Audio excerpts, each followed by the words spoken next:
जय श्री राधे राधे। आप सभी को मेरा नमस्कार। जब हम सत्य बोलते हैं तो हमें कठिनाई तो बहुत होती है, पर उसके कुछ मंगलमयी उपलब्धियां भी होती हैं। और अगर आप सत्य पर चलते हैं तो ईश्वर भी आपके अधीन हो जाते हैं। शुरू में आपको लगता है कि हाँ, सत्य बोलने से मुझे ये हानि होगी, पर सांसारिक हानि होनी कोई हानि नहीं होती। तो इससे ही संबंधित स्वामी रामा की एक कथा है जो मैं आज आपको सुनाने जा रहा हूँ। कटु सत्य से मंगलमयी उपलब्धि। एक बार मैं गुरुदेव के साथ यात्रा कर रहा था। यहाँ पर गुरुदेव से जो संबंध है वो स्वामी राम से है। हम लोग एक गांव से होकर गुजर रहे थे। उस गांव में एक स्टेशन मास्टर का घर था।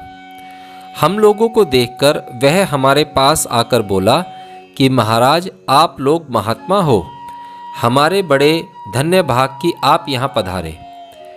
मुझे भी कुछ ज्ञान ध्यान की बात बताइए ताकि मेरा कल्याण हो। मैं विश्वास दिलाता हूँ कि मैं पूरी श्रद्धा और निष्ठा के साथ उसका अभ्यास करूँगा। गुरुदेव ने मुझसे कहा कि इसे कुछ साधना की बात बता दो। मैं बोला कि एक मूर्ख दूसरे मूर्ख का पथ प्रदर्शन कैसे कर सकता है। अच्छा होगा कि आप ही इन्हें कुछ उपदेश दें। गुरुदेव स्टेशन मास्टर से बोले कि आज के दिन से तुम असत्य भाषण नहीं करोगे, यानी कि सत्य ही बोलोगे। किसी भी परिस्थिति में झूठ नहीं बोलोगे। तुम सत्य बोलने का व्रत ले लो और 3 महीने तक पूरी निष्ठा के साथ इसका पालन करो। उस क्षेत्र में रेलवे के अधिकांश कर्मचारी भ्रष्टाचारी थे। वे लोग घूस लिया करते थे। घूस यानी कि रिश्वत। स्टेशन मास्टर ने निर्णय लिया कि वह अब घूस नहीं लेगा तथा जीवन के हर परिस्थिति में सत्य ही बोलेगा। उसी सप्ताह रेलवे विभाग के मुख्य कार्यालय से पर्यवेक्षक अर्थात इंस्पेक्टर महोदय आए। उन्होंने स्टेशन मास्टर तथा स्टेशन पर काम करने वाले सभी कार्यकर्ताओं का निरीक्षण किया। इस स्टेशन मास्टर ने इंस्पेक्टर के प्रश्नों का सत्यता के साथ उत्तर दिया। उसका परिणाम यह हुआ कि कार्यालय के सभी कर्मचारी भारी विपत्ति में पड़ गए। सत्य बोलने के चक्कर में स्टेशन मास्टर तो पकड़ा ही गया, उसके साथ घूसखोरी में भाग लेने वाले अन्य सभी कर्मचारी भी अपराधी घोषित किए गए। स्टेशन मास्टर ने अपने मन में सोचा कि अभी तो केवल 2 हफ्ते ही बीते हैं और सत्यव्रत के पालन के चक्कर में हम लोगों का यह हाल हो गया। 3 महीने में तो पता नहीं क्या क्या होगा। इधर घर में भी विपत्तियों ने डेरा डाल दिया। घर वालों ने सोचा कि इसका दिमाग खराब हो गया है। थोड़े ही दिनों में पत्नी और बच्चों ने भी उसे त्याग दिया। एक ही महीने में उसका जीवन ताश के पत्तों से बने हुए घर की भांति एक ही झटके में ढह गया। एक दिन स्टेशन मास्टर शोक सागर में डूबा हुआ था। उसी समय हम लोग नर्मदा के तट पर थे। गुरुदेव एक पेड़ के नीचे लेटे हुए थे। गुरुदेव एकाएक हंसने लगे और अनायास ही बोल पड़े, पता है क्या हो रहा है? वह स्टेशन मास्टर जो हम लोगों को रास्ते में मिला था, उसने हम लोगों से ध्यान, भजन और साधना की बात पूछी थी और जिसे हमने झूठ न बोलने का उपदेश दे दिया था। आज वह कारागार में है। मैंने पूछा, तो आप इस पर हंस क्यों रहे हैं? गुरुदेव बोले, मैं उस पर नहीं हंस रहा हूँ, मैं इस मूर्ख संसार पर हंस रहा हूँ। गुरुदेव ने बड़ी विचित्र बात बताई कि उस स्टेशन मास्टर के कार्यालय में 12 लोग काम किया करते थे।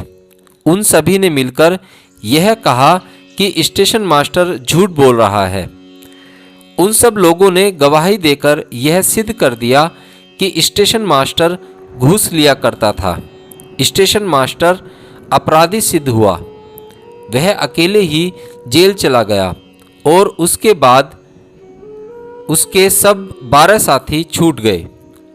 इस घूसखोरी के प्रसंग में जब अदालत का चक्कर चला तो वह स्टेशन मास्टर अदालत पहुंचा। उसे देखकर न्यायाधीश ने कहा कि उसका वकील कहाँ है। स्टेशन मास्टर ने जवाब दिया, मेरे पास वकील नहीं है और न ही मुझे वकील की ज़रूरत है।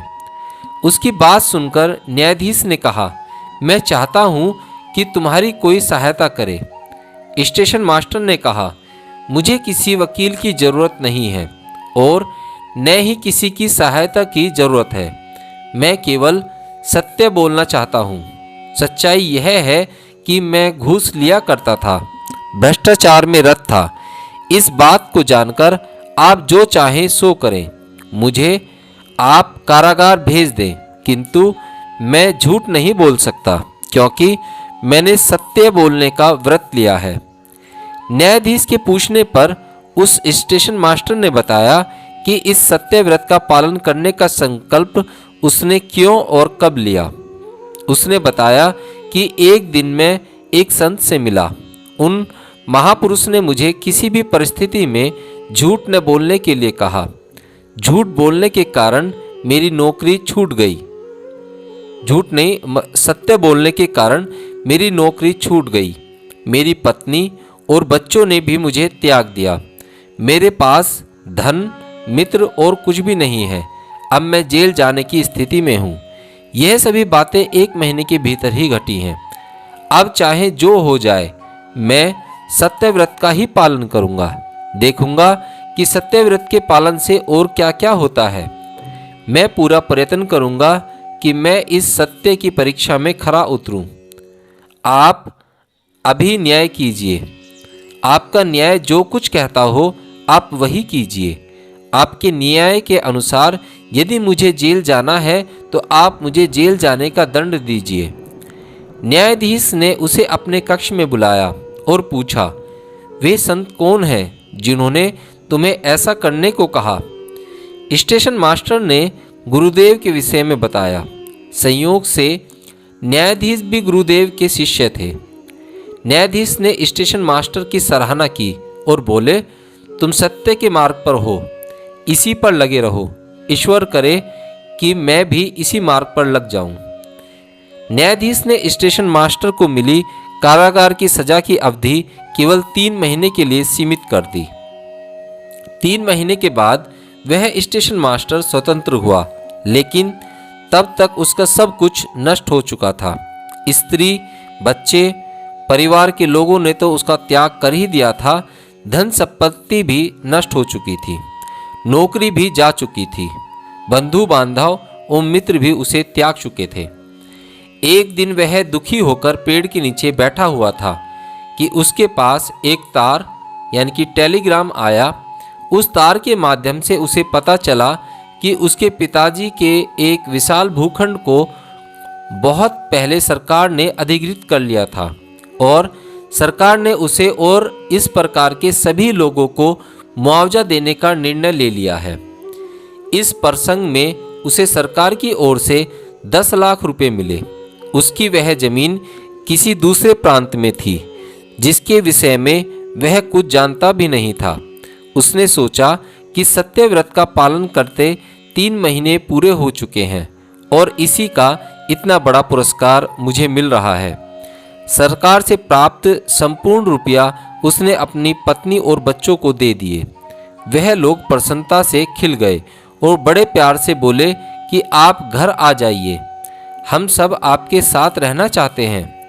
स्टेशन मास्टर बोला, नहीं, अब तक तो मैंने केवल यह देखा कि 3 महीने तक सत्य भाषण का क्या परिणाम होता है।